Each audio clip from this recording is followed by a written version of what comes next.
Hello and welcome back, everyone, to Wizard of Legend on Rocket Rabbit Commentaries, and in this episode we're continuing our first run of Wizard of Legend through the Thunder Fortress.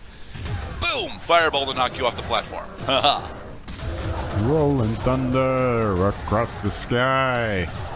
You're only young, but you're gonna die. Won't take no prisoners. Ouch, there's a lightning dude. Wizard.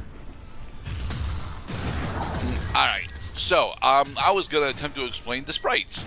The sprites are interesting steroids for the player because they are, each of the sprites is tied to a different elemental status element that you can inflict on your enemies. The ones that I actually prefer the most are slow and freeze because, you know, locking your enemies in place like that is fucking awesome. Indeed, because not only can they not defend themselves, they also can't attack. Yes. I forget if freeze actually increases enemy defenses or not. And it's not really relevant because as long as they're stuck in place, you usually have the ability to blitz them down with either some of your more powerful arcana or even your basic combos. And as Annotations Gurdit mentions here, the only really bad starting arcana that we have access to is honestly the dash. Airburst, although is definitely a viable dash because of how simple it is, you usually end up dashing away from opponents. So you don't really ever get to have airburst, inflict damage to things as you're dashing away from them, so, Big barrels. Meanwhile, air dash continues to be a navigational tool. Very much so. Every dash in the game behaves a bit like air burst in that it will take you a set amount of distance forward, and usually have an elemental burst associated with it. Damn it!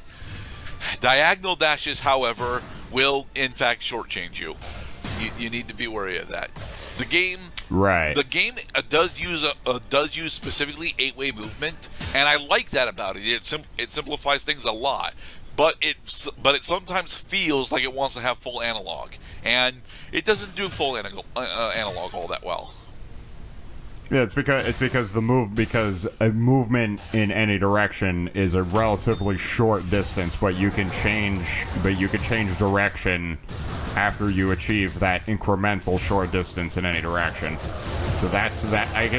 Because before you said that it was 8-way navigation, it looked like it was full on analog. Yeah, it's not full on analog. It is 8-way.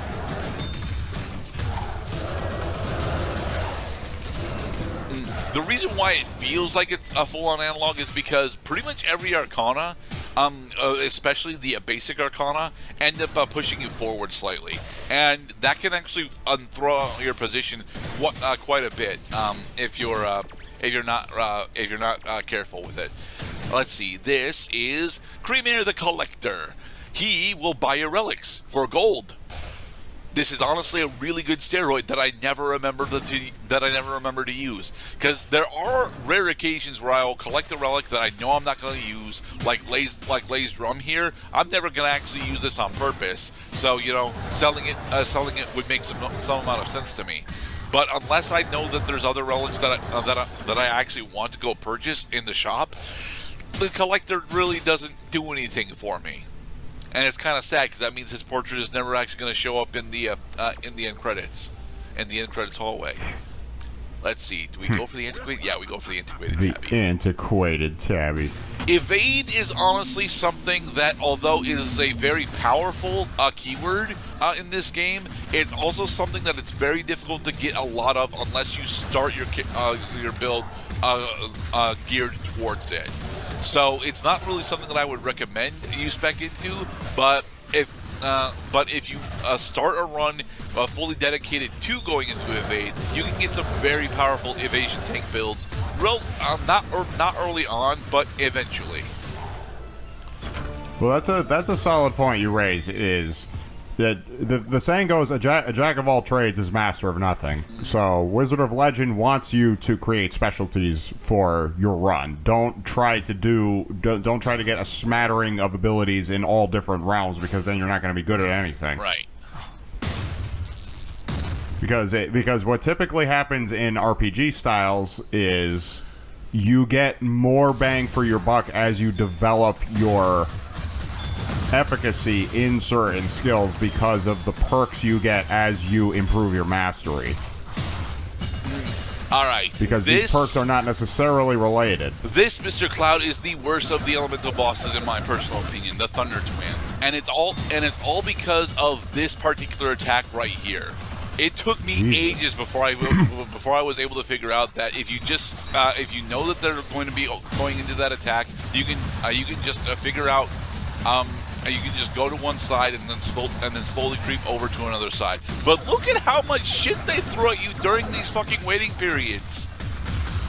Yep, and then they leave themselves open for a bit. They have a sliver of health left, and then they die. Yeah, nice. Thunder Twins is honestly an enemy that I would prefer to take down first if possible, simply so that they don't get access to their more crazy stuff towards the end. Every mutation of segmented elemental boss has got different attacks that they can use, and it's important that you know what these attacks are and how to respond to them, which will take you multiple runs to do. I'm actually okay with this for the most part. It's just a couple of bosses take it a bit too far, in my personal opinion. Thunder Twins being the most egregious. Shu also has this problem, specifically with his transitional attack going into a stage 2.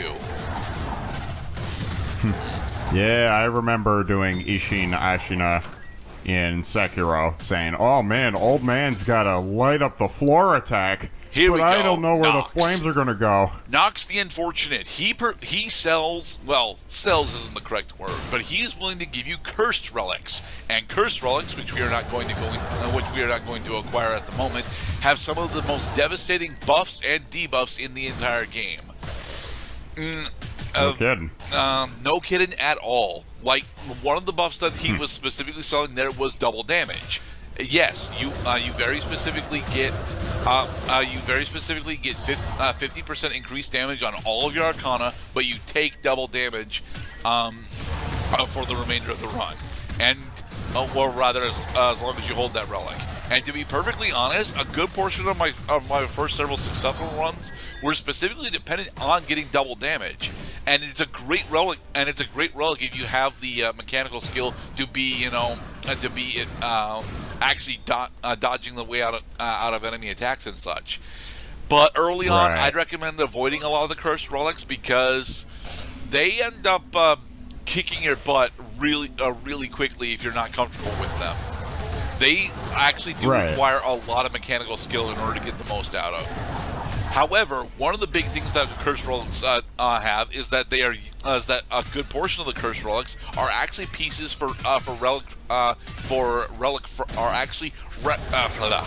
fragments of other very powerful relics. We will be showing that off not necessarily in the next run, but one of our other early runs. That anytime you get buffs that will make that trade, you deal more damage and you take more damage. It usually does not affect enemy AI routines, doesn't change the amount of time for animations to initiate or expire. So if you know you have an attack of opportunity, then you're gonna deal that much more damage during the attack of opportunity, and then when you know it's time to back off from the boss because they're about to go into an unhittable stage where you have to wait for them to finish attacking, as long as you know how to avoid those attacks, then you're getting all the benefit of double damage without so much the detriment of double receiving damage.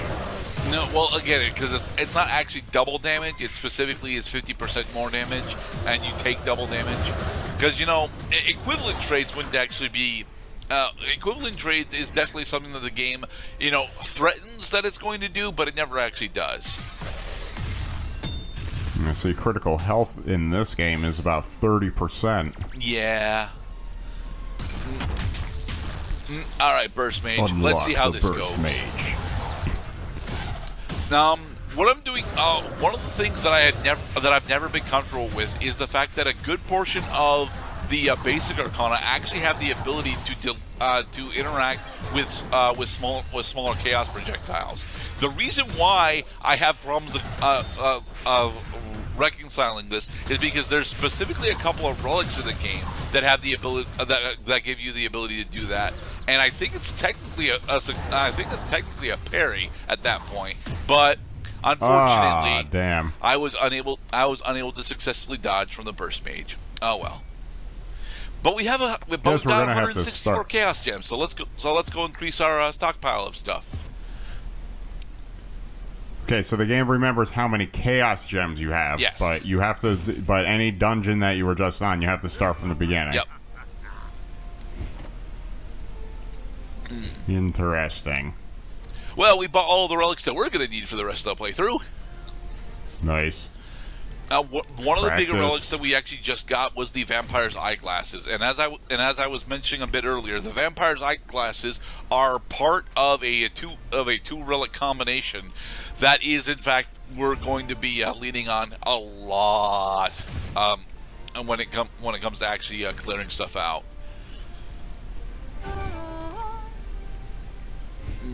Talk to Tom. Rock Solid Tomahawk. Can be used repeatedly for a short duration. Let's think about it a little while longer. Ooh, Earth Knuckles. Damn it! I would have liked to have bought the Ice Spear. Ice Spear is one of my favorite ones. All right, so we're switching over to we're switching over to Earth Knuckle. We're also gonna. We're switching over to Terra Whirlwind. Okay. Behold the powers of Terra Whirlwind and the signature version of Terra Whirlwind. Nice. Terra Whirlwind is honestly a really interesting defensive arcana. However, because it is a defensive arcana, it doesn't do all that much goddamn damage. Well, it looks like it did. It hits a lot. Here's the thing. It does a lot of individual hits, and those hits can critical. So, the reason why we're bringing in the Vampire's Eyeglasses is because now, whenever we successfully land a critical hit, we heal off of it. Nice. I have a fist made of stone. Yes, Earth Knuckles, despite how slow it is honestly a really, really satisfying arcana to get good with because of the fact that it just is the most raw amount of damage that a basic arcana ever gets access to. And it starts off at 16, which is very nice.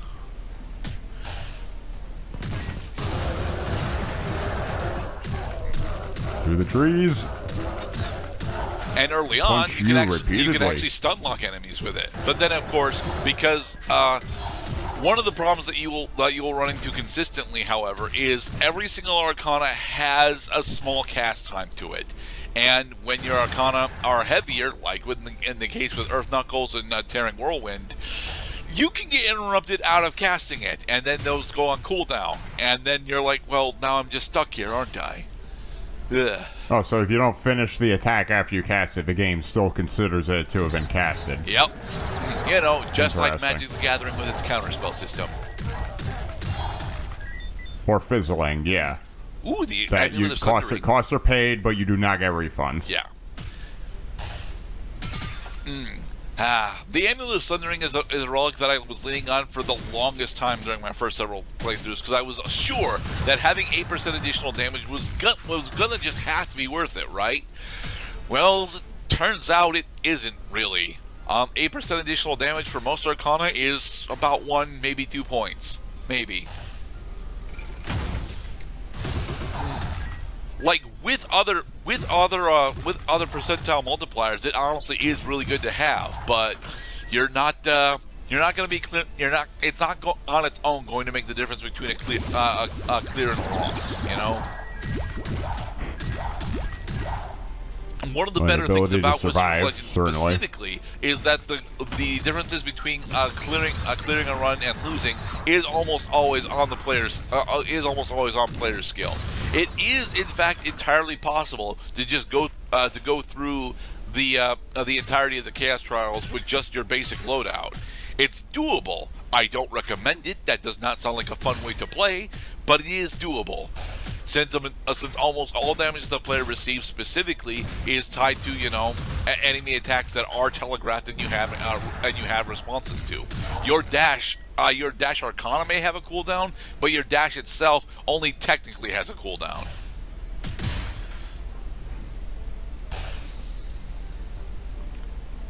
Learn those enemy routines.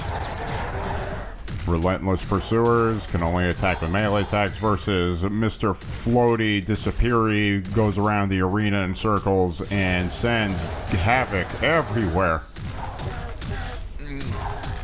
For the record, summoners are actually one of the easier enemy classes to deal with.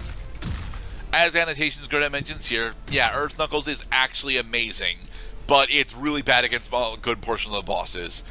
Specifically against Sura, Earth Knuckles is extremely bad.